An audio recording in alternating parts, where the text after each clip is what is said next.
Aktivitetet publike për ndarjen e lejeve të legalizimit shpeshherë të kritikuara për kreun Luiznit Artan Lame nuk kanë qenë asnjëherë të tepërta për sa kohë përcjellin mesazhe dhe shërbejnë për të dhënë informacion. Bëhet vetëm me këtë qëllim, për të mbajtur, për të tërhequr vëmendjen e publikut që vazhdon ta ketë të problem, që shteti do vazhdoj ta ndjeki dhe po ju thot çdo gjë të mundshme.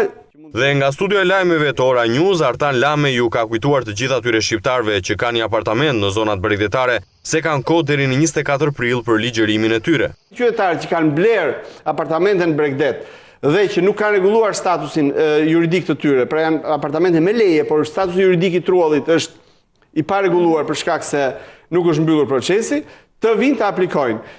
Por ata në bregun e Jugut duhet ende të kenë durim. Ndoshta duhet ta keni parë, besoj, kryeministrin që në Vlorë ka shpallur që përpara ndonjë viti bërjen dhe mbylljen e një studimi përfundimtar çfarë do bëjmë me Bregdetin e Jugut, ku ndërtohet dhe ku s'ndërtohet. Kuptoj që është shumë e vështirë për shqiptarët t'ju thuash durim pas 10 vjetësh që gënjehen me këtë histori. Durim i cili vet Artan Lame si mungon kur bëhet fjalë për Tiranën, për të cilën është gati dhe thot se fatmirësisht ka ende kohë për të bërë diçka. Unë jam banor i Tiranës si ty dhe natyrisht më han duart për bërë gjëra të mira për qytetin tim. Për fat të mirë dhe të keq, njëkohësisht të mirë dhe të keq, ky qytet ka shumë gjëra për të bërë akoma. Them të mirë sepse kemi mundësinë që t'i bëjmë, kemi përpara dhe mund t'i bëjmë,